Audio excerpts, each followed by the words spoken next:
অভিষেক বন্দ্যোপাধ্যায়ের বিরুদ্ধে এবার নতুন অভিযোগ দায়ের। কালীঘাট থানায় এবার অভিযোগ দায়ের করলেন বাগুইআটির এক বাসিন্দা।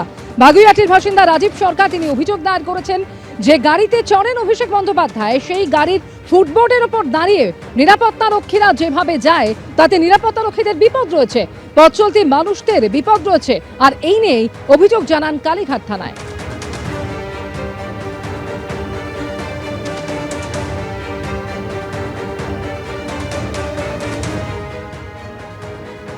অভিষেক বন্দ্যোপাধ্যায়ের বিরুদ্ধে কালীঘাট থানায় নতুন অভিযোগ দায়ের করলেন রাজীব সরকার। সেই রাজীব সরকার যিনি অভিষেক বন্দ্যোপাধ্যায়ের বিরুদ্ধে বিধাননগর সাইবার পিএসে প্রথম অভিযোগ করেছিলেন ডিজে মামলার, অর্থাৎ কিনা ডিজের মন্তব্য করে ভোট পূর্ববর্তী সময় অভিষেক বন্দ্যোপাধ্যায় যেভাবে উস্কানিমূলক মন্তব্য রেখেছিলেন, যার জেরে কিন্তু রীতিমতো বড়সড় কোনো ঘটনা ঘটে যেতে পারত, সেই আশঙ্কার কথা মাথায় রেখেই কিন্তু অভিষেক বন্দ্যোপাধ্যায়ের বিরুদ্ধে রাজীব সরকার অভিযোগ জানিয়েছিলেন। পরবর্তী ক্ষেত্রে যার তদন্তভার গ্রহণ করে সিআইডি এবং তারই পরিপ্রেক্ষিতে অভিষেক বন্দ্যোপাধ্যায়ের কণ্ঠস্বরের নমুনা পরীক্ষা করা হবে এবং তার দিনও ধার্য হয়ে গিয়েছে।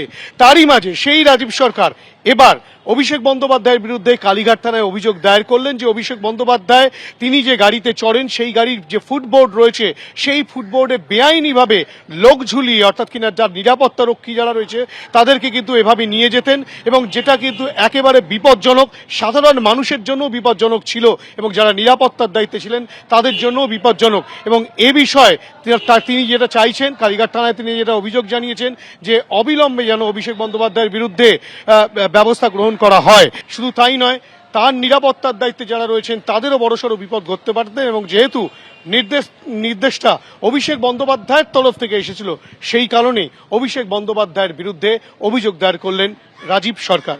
ক্যামেরায় প্রবীরদের সঙ্গে হিন্দোল দে, এবিপি আনন্দ, কলকাতা।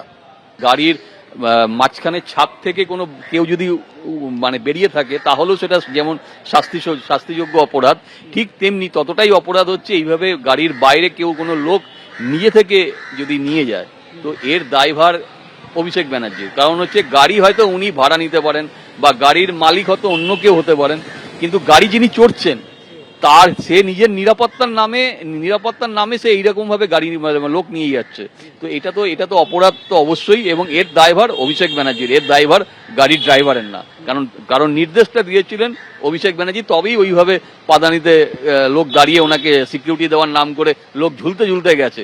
কাল যদি উনি পড়ে যেতেন, কোনো একটা লোক যদি ধরুন অ্যাক্সিডেন্টে পড়ে যেতেন বা ধরুন ওই লোকের জন্য যদি কোনো রকম অ্যাক্সিডেন্ট অন্য কারোর হতো, তার দায়ভার কি অভিষেক ব্যানার্জি নেবেন? আমরা BNS plus motor vehicle act দুটোই জানিয়েছি।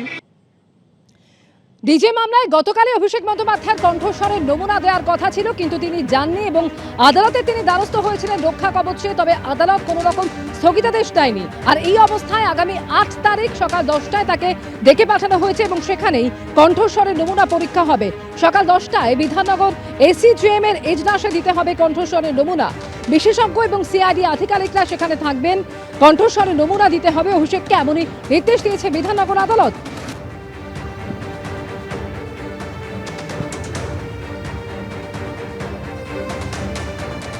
ভোট প্রচার চলাকালীন যে মন্তব্যের জন্য অভিষেক বন্দ্যোপাধ্যায়ের বিরুদ্ধে এই মামলা দায়ের হয়, কি বলেছিলেন তিনি, কি মন্তব্য করেছিলেন শোনাবো। বুকের পাটা থাকতে আমি চাইবো, আপনি বলেছেন 15 দিন আমরা অমিত শাহ নাকি বাংলায় থাকবে, আমি অমিত শাহকে বলবো 4 তারিখ বাংলায় থাকবেন আপনি, 4 তারিখ দেখা হবে। আপনার কত বুকের পাটা, আপনি বাংলার মানুষকে বলছেন 23 তারিখ সব ঘরে ঢুকে থাকবে, বিজেপি আসার পর চুন চুনকে জেল মে ডালেঙ্গে। আরে মমতা ব্যানার্জির উদারতা, বদলা নয় বদল চাই বলেছিল 2011 সালে। সিপিএম এর হাড়মাত গুলো আজ বিজেপির জল্লাদ হয়েছে। সেদিন যদি উদারতা না দেখাতো আজকে অনুবীক্ষণ যন্ত্র দিয়ে খুঁজে পাওয়া যেত না। আর আমি মমতা ব্যানার্জির মতো উদার নই, বিজেপির সাথে বেশি উদারতা দেখাতে নেই। আর আমাদের সৌজন্যতা আমাদের দুর্বলতা নয়। যারা মানুষের প্রতি অবিচার করেছে, মানুষকে অপমানিত করেছে, তাদের জন্য এবার রবীন্দ্রসঙ্গীত না, এবার 4 তারিখ ডিজে বাজবে। তৈরি থাকো, চলবে না অন্যায়, টিকবে না ফন্দি, জনগণের আদালতে হতে হবে বন্দী। এবিপি আনন্দ এগিয়ে থাকে, এগিয়ে রাখে।